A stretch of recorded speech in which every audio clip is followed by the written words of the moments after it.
public defender is an attorney employed by the community and responsible for giving legal aid without cost to any person who seeks it and is financially unable to employ private counsel.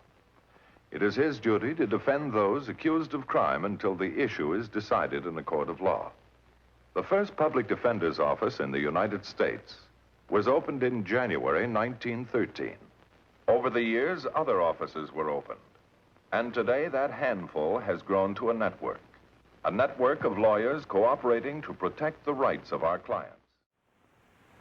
This is the story of Gilbert Mason, better known as Socrates, who, for reasons of his own, dedicated his life to helping others. Socrates was a citizen of Jeremy Street. You'd probably call it Skid Row, a haven for those who had something to forget. By nature, Socrates was a peaceful man. But just a few nights before Christmas, as he was conducting the services at the Mission of Hope, violence was about to enter his life. It struck a short distance away in a parking lot.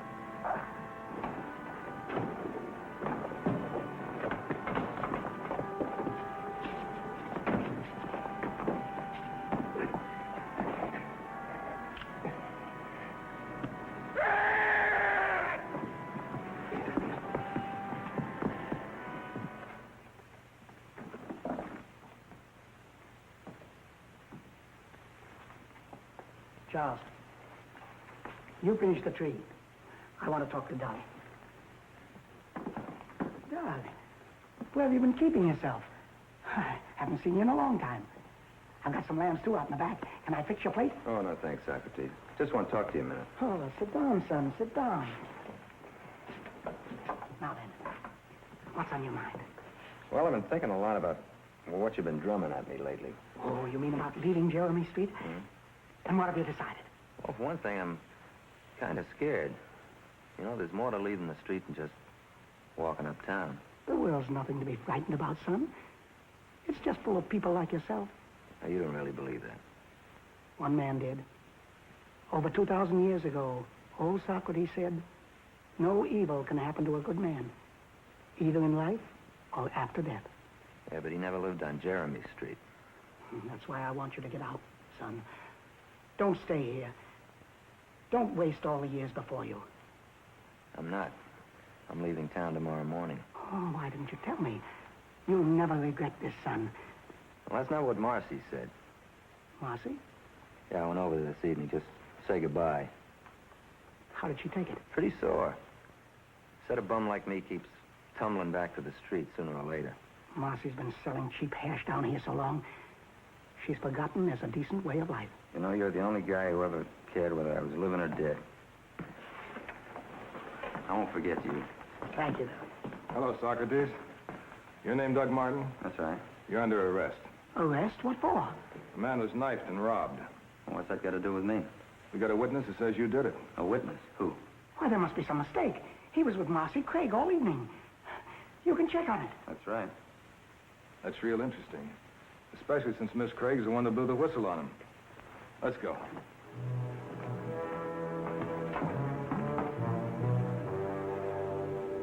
"25 years old. Good war record. No previous arrests.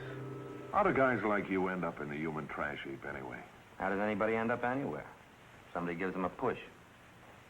I just got pushed the wrong way. I'd like to hear about it. No, it's too old hat. Put you to sleep. I'll listen. All right. Starts out with a pretty girl. Sees a uniform and hears a band. Says she's so much in love she's going crazy.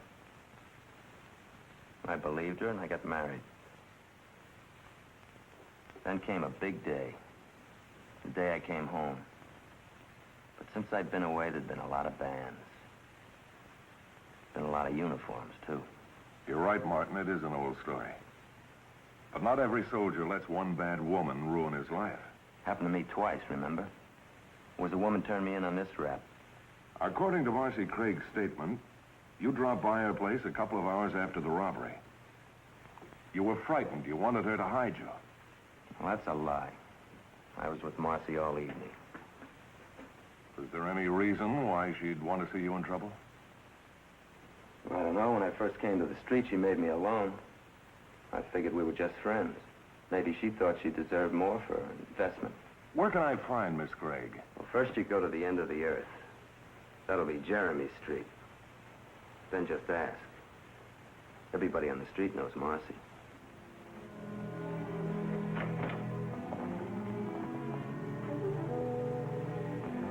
Now, Mr. Matthews, there's a man down there who made me want to try all over again. I still want to try. Socrates? Do you know him?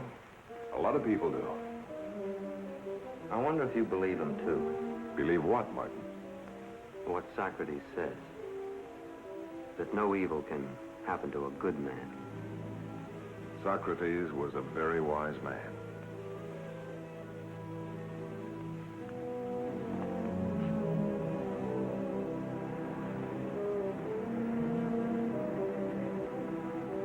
That's why I came. I thought you'd know something that might help.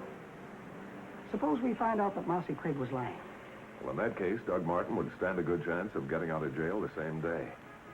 Do you think she was lying? I know she was lying. The point is, we have to prove it.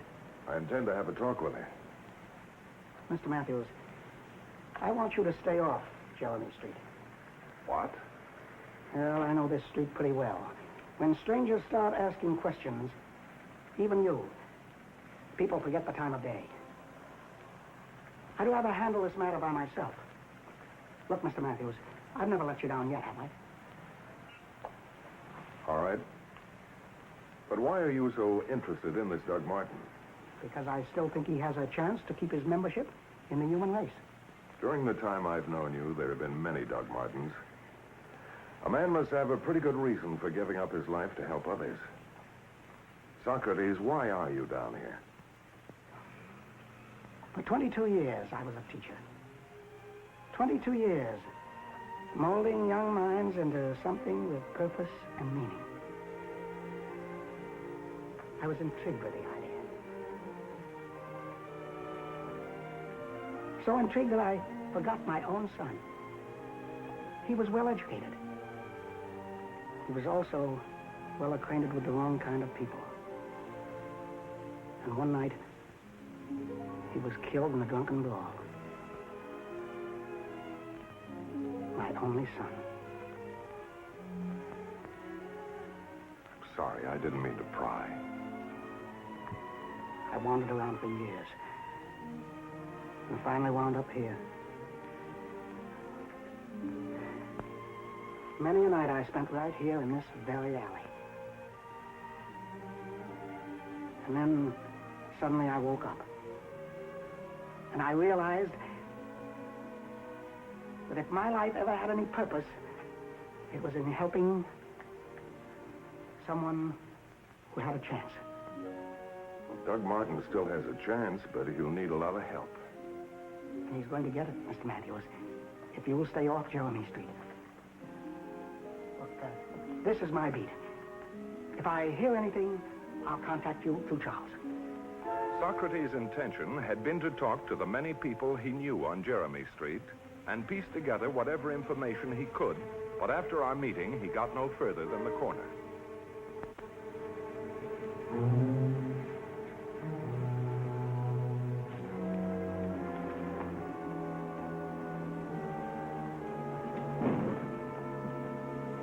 Joe, I was coming out of Marcy's when I seen him talking to a guy. What's so special about that? There was something special about the guy. He's a public defender.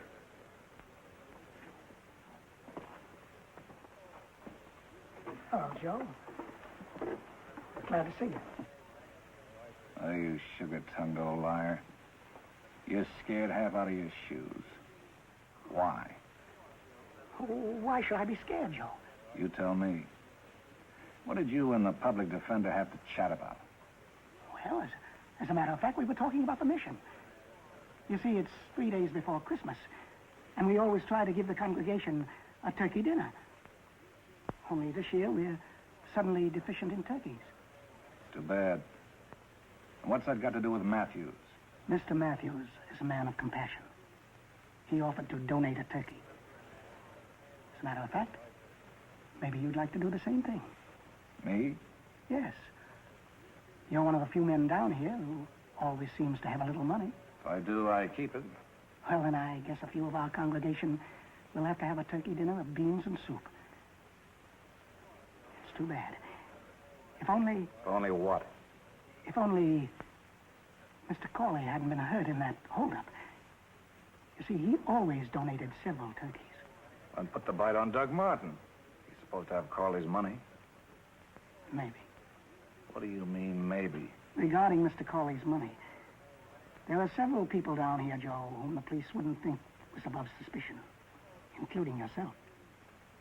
Not me. When it happened, I was with a lady. What lady? That's none of your business. I'm sorry, Joe. And now, if you don't mind, there's still a matter of those turkeys. Sure, you can go. Socrates. On second thought, put me down for a turkey. But stay away from cops and lawyers.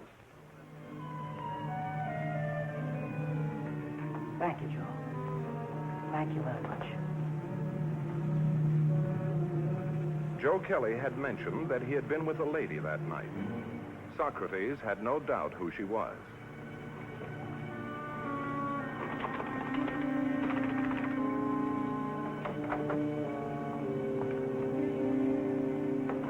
We're closed to customers, and I don't give handouts.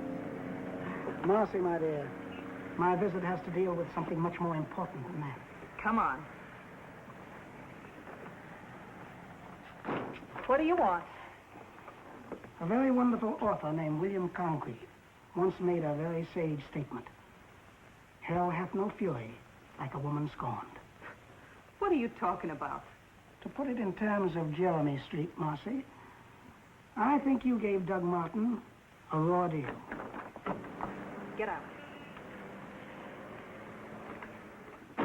A young man much too good for you told you he was leaving town. It wounded your affection, to say nothing of your pride. So all you could think of was getting even. Ah, you're crazy. You don't know what you're talking about. Doug told me everything that happened that night, that he was here with you. Doug's lying. I'd kicked him out of my life. I was sick of him. That's very amusing. The only decent thing that ever happened to you, and you wanted to get rid of it. But you didn't, Marcy. You're lying. I'm going to open that door once more, and if you don't walk out, I'm going to yell cop good and loud. Very well. But if you do, remember, perjury is a very serious offense, especially when used to hide a criminal.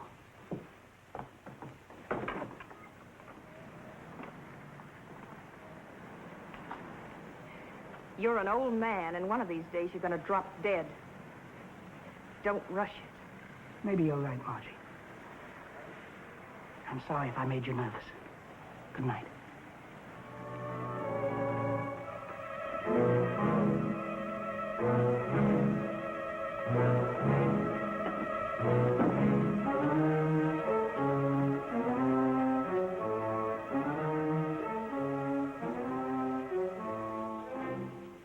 Joe, I got to see you. No, right away. About a guy I want to drop dead. Meanwhile, Socrates knew Marcy's threat against his life was not an idle one, but he was determined to help Doug Martin. Charles, or Dummy as he was called on the street, also went in search of information. Born without the power of speech, his sense of hearing was well developed. Even Joe Kelly's boys were aware of that. Charles! Charles, are you all right? He's all right, except for a couple of cracked ribs. He wouldn't have had that if Bruce hadn't been drinking. Bruce shouldn't drink. He's not responsible when he does. I hope you're satisfied, beating up a little man who can't talk. Can't talk, maybe. But he's got ears. Big, long ears. If I catch him again trying to listen in, I'll give him a heap more. Why was the dummy listening? When a man can't talk, he has little choice but to listen. Then give him some advice. People on Jeremy Street get nervous easy. Tell him to stick to the mission. It might save his life. Oh, that advice might not look bad on you.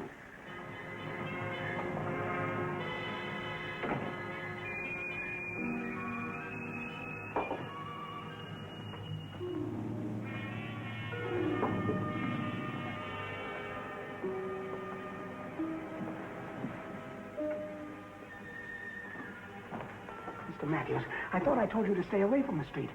What are you trying to do? I understand you're planning a showdown with Joe Kelly. Not with Joe Kelly.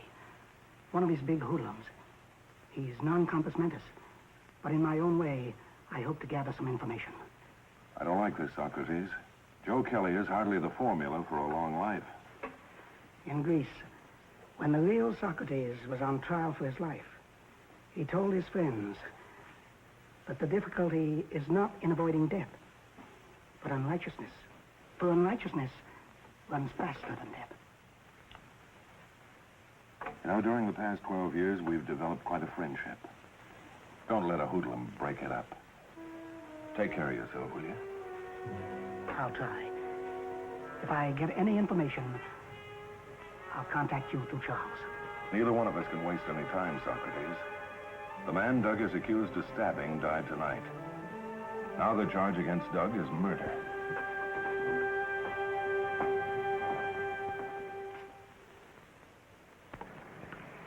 Well, Bruce, I'm glad we bumped into one another.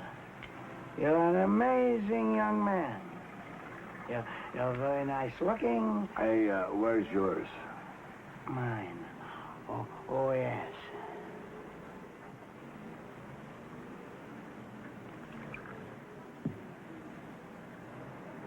You're very smart sometimes, and other times you're very dumb. What do you mean, dumb? You know, you punished Charles rather severely for listening to other people's conversation. Would you like to hear some of the things he heard? Yeah. They say the trick was done by one of Joe Kelly's boys. In other words, Bruce, you. Me? Yeah. And it's only a question of time before the police will hear about this. They're nuts. There's some logic to their reasoning, though. They say the trick was done with a long knife. You know, you carry rather a long knife yourself. But I didn't use it. I only loaned it. Loaned it? To who? To... Hey, that's a big idea. Now, Bruce, remember, I'm only trying to help you. I've helped you many times before. It was supposed to be okay. Joe said it was okay. Marcy was supposed to fix that Patsy good. Casey's got no guts. Casey? Casey Wagner? Find him for me. I'll give him some money to get out of town. That'll get you off the hook. You stupid drunk. I want the truth. Why'd you go looking for Casey? He says I gotta leave town. Somebody knows about that last job. He's tanked.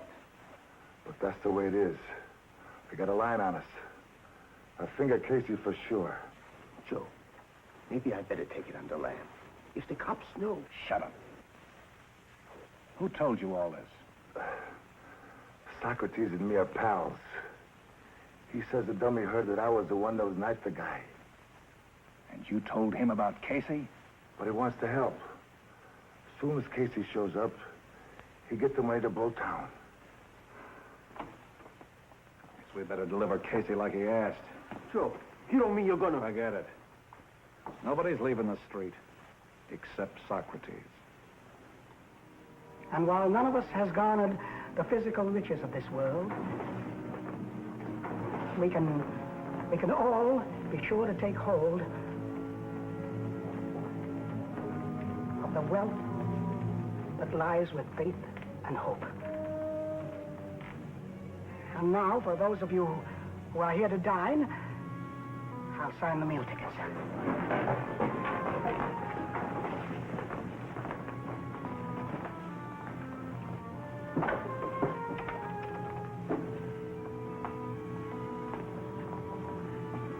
Charles, you first. Hello, Bob.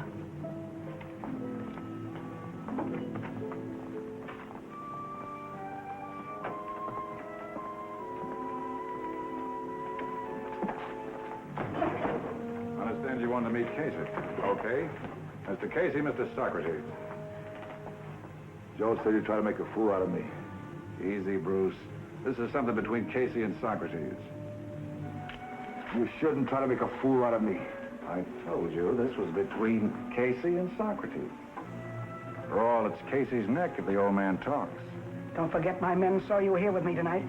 You'll be arrested. They gotta find you first. You're right, Joe. You're always right where a knife or a gun is concerned. That's because you're a man of violence. But you'll destroy yourself someday. Men like you usually do. Make it fast. I'll start the car.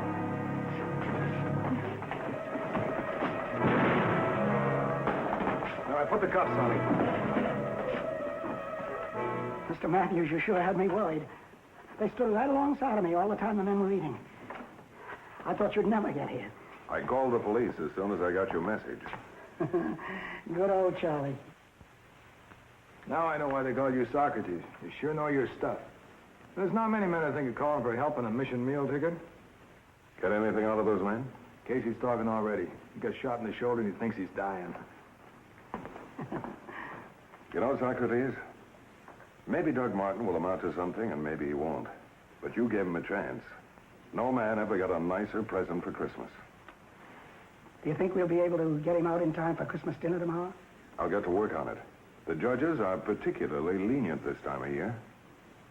Would you mind if I fed him some of the turkey that Joe Kelly donated instead of yours? It might taste better, in a way.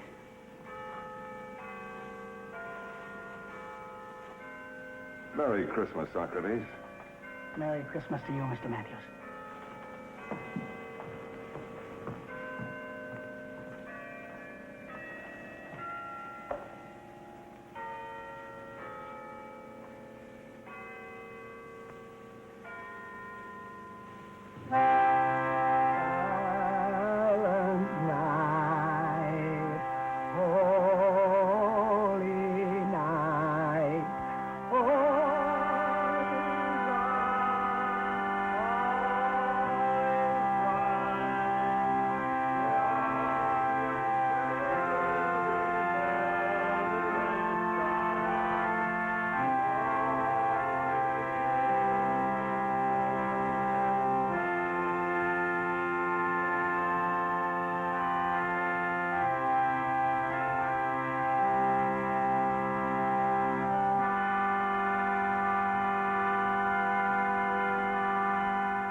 Faced with Casey's confession, Marcy Craig admitted that she had falsely accused Doug Martin. Casey was convicted of murder. Marcy, Joe Kelly, and Bruce Sherman were sent to prison for their part in the crime. As for Doug Martin, he kept his promise to leave Jeremy Street, but not Socrates. He'll always be there, waiting for the other Doug Martins who'll find their way to the street. The case you have just seen was brought to a fair and just conclusion through the efforts of a public defender. Tonight, Philip Morris salutes Public Defender Harry Hammond, Siskiyou County, Wairika, California, and his staff for outstanding achievement in the cause of justice.